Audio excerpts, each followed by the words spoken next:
Ms. Hayes failed to appear 2016 or 2017, would have been discharged from probation, $5,000 cash bond. She really thought the case was dismissed. She was told by a Wayne County prosecutor that this case was dismissed. He told her he was going to take care of that and it was over. And you were testifying against somebody? Yes, my sister. And were you given any sort of immunity for that? Here is a case from Sunday court in Detroit. It seems the lady in orange was picked up at her boyfriend's house over the weekend. Unbeknownst to her, she had a warrant, and that was insult added to her injury, as she was the one who called police because he allegedly assaulted her. This hearing is interesting because the defendant actually has two public defenders on the call arguing on her behalf. Even more interesting because she thought she had some sort of immunity. Let's roll, nerds. What's your name, ma'am? Maddie Hayes. All right, this is case number 150-622-7701. People State of Michigan versus Maddie Hayes. Mr. Byrd, appearance, please. Yes, Your Honor. Brandon Byrd on behalf of Maddie Hayes, my client, waives the right to the formal reading and will stand mute. All right, the court will enter and continue. I think this is an adjudicated case. Ms. Hayes failed to appear in 2016 or 2017.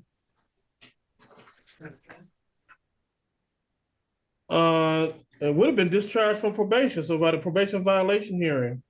Judge Jefferson set a $5,000 cash bond in that matter in 2016. I'm going to continue that cash bond set by Judge Jefferson.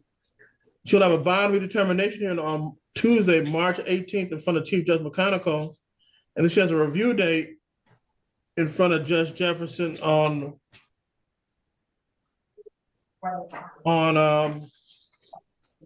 March 26th.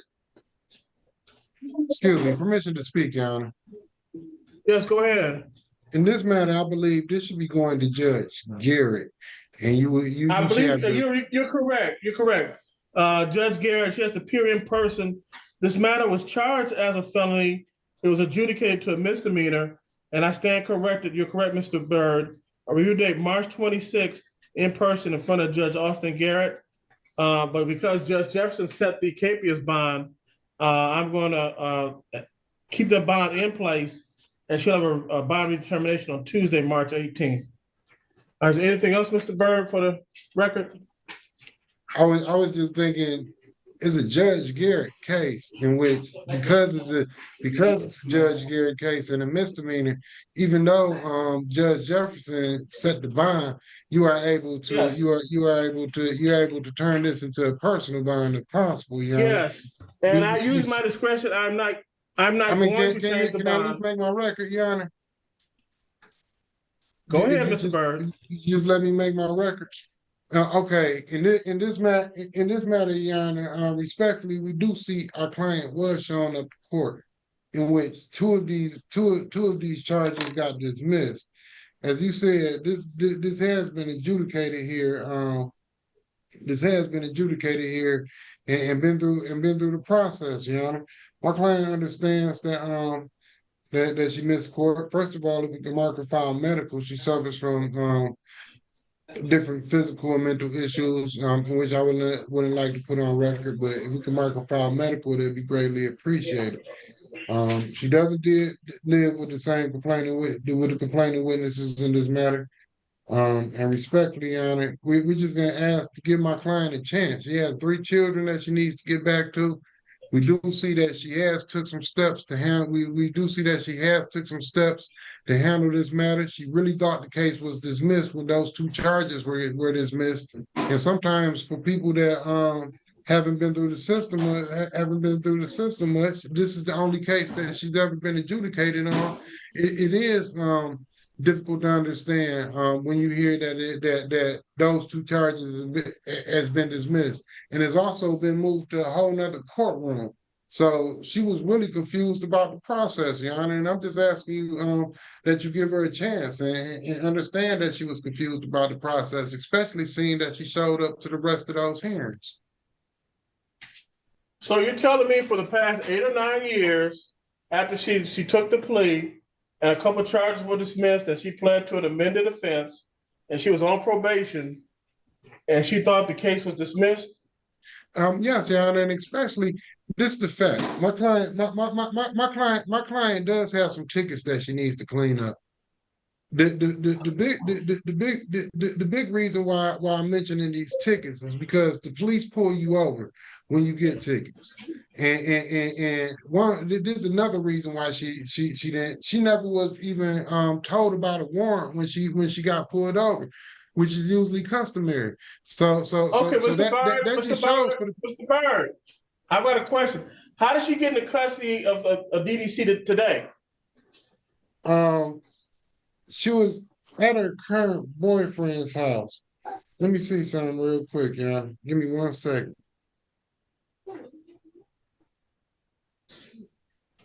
Joyce Reason over P46107. I did interview her. I'm sorry about the notes, Mr. Burr. Your Honor, she was being attacked at her boyfriend's house. She called the police. She was at the boyfriend's house, so they brought her in.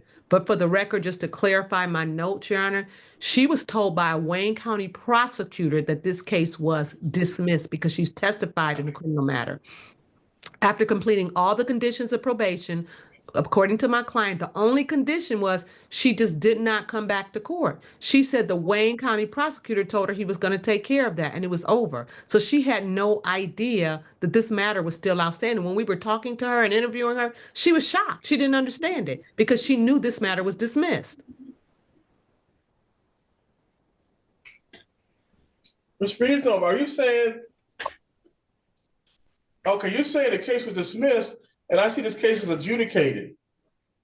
So she says the Wayne County prosecutor told her this case was dismissed and that she didn't have to come back to court. Now, as you know, our clients will interchangeably use dismissed and closed. I don't know, but she says she testified for a Wayne County prosecutor and they knew she had this matter outstanding and that she didn't have to come back to court and didn't have to worry about it. And furthermore, Your Honor, if she did comply with everything she was supposed to do, as she states, she wouldn't have had to come back anyway.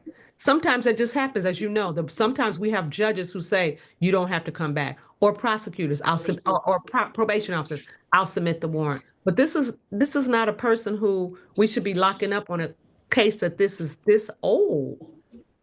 Can you just give her? Please. Yes, Mr. Reagan? No, I was just saying it was under 769. That's why we couldn't see it. It's on the 769? Yeah, that's why. So we couldn't see it. That's nobody. Nobody can see it.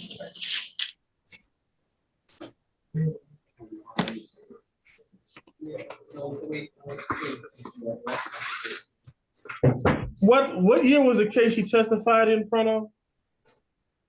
You asking me a question? Yes, please, because I don't know. Yes, So ma'am. tell them that, please. I don't know what year, but it was a firearm shot and I testified for it. It was against my sister. I need to know what year, ma'am.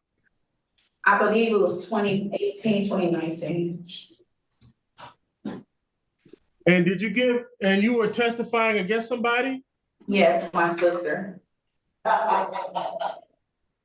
And were you given any sort of immunity for that? He told me that he was gonna take the domestic violence case off of my record if I testify against my sister and her boyfriend. Okay, that's some sort of immunity. Were you given any paperwork to that effect, ma'am? No, he didn't give me any paperwork. He didn't give me nothing. He just told me that everything was gonna be clear.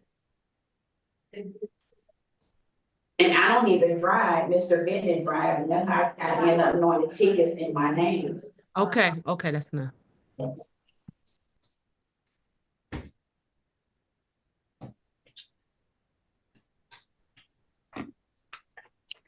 You know, Ms. Reasonover and Mr. Byrd, I'm getting a lot of conflicting evidence or testimony or information, or however you want to call it here. I can't make heads or tail as to what's going on. I'm going to continue to bond as set, and we'll deal with that at the bond redetermination hearing on Tuesday, March 18th. Duly noted, your arguments are duly noted. But I don't have any paperwork indicating from anybody indicating that this case will be just, I understand it may be understanding, but the court has not been presented any paperwork supporting that contention. So I'm going to continue this bond, and this can be addressed on Tuesday, March 18th, in front of Chief Judge McConicle. One more thing, That please. concludes. Yes, Please. yes, Ms. Reasonova. Even with that being said, we have no indication that she ever missed court.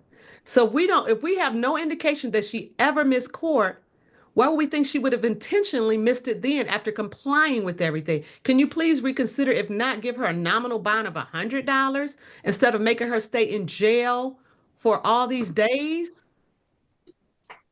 Okay, I'm going to read you the register of actions that I have. All right. On March 15th of 2016, she was duly noted that on, I guess, she was supposed to be scheduled to be discharged from probation on January 5th of 2017. All right, on the next entry, May 4th, 2016, probation violation form generated. The defendant has failed to provide proof of enrollment in the 26 weeks batters program to date. Judge Jefferson scheduled probation violation May 27, 2016. So I assume she was notified of the probation violation, and of which she failed to appear for that. So that's only 2 court dates that she's failed to appear. That's one, right? That's one, because it was a notice and then it was a court date, right? So that would be one if she missed that case, right? Okay, that's one. Okay, it's one. But by the same token, it's a probation violation. All right, she failed to appear. And then we have this capious warrant out for her arrest. And when she's been pulled over, Yana, and hasn't even been told that she has a warrant. So that gives you more evidence that she really thought this case. DVD issue. I understand, but when you asked how long has she, since 2015 she thought this case was dismissed, or since 2016? Yes, she thought it was dismissed. She's been pulled over, hasn't been told about a warrant. So that kind of seals the fact that she thought it was dismissed. And she only missed 1 court date. And that was because a prosecutor told her she didn't have to appear. That's the thing. If she never missed before, why would she miss that one? Ms. Reasonova, Mr. Byrd, I've made my ruling. She has a boundary determination on Tuesday. You all can argue your good points on then. Step aside, ma'am. Your Honor, what's the dollar amount on the bond? $5,000 cash surety. Which means you can get a bail bondsman if you have to, ma'am. You have to get a bail bondsman. I'm sorry, or you just have to wait. Thank you for watching. If you enjoy watching this content, please like and subscribe. It helps new channels like this one gain exposure. There is a lot more good court to come, so if you like what you saw, tell your friends. If you didn't, tell me, and let me know what you'd like to see and how I can improve. Thanks.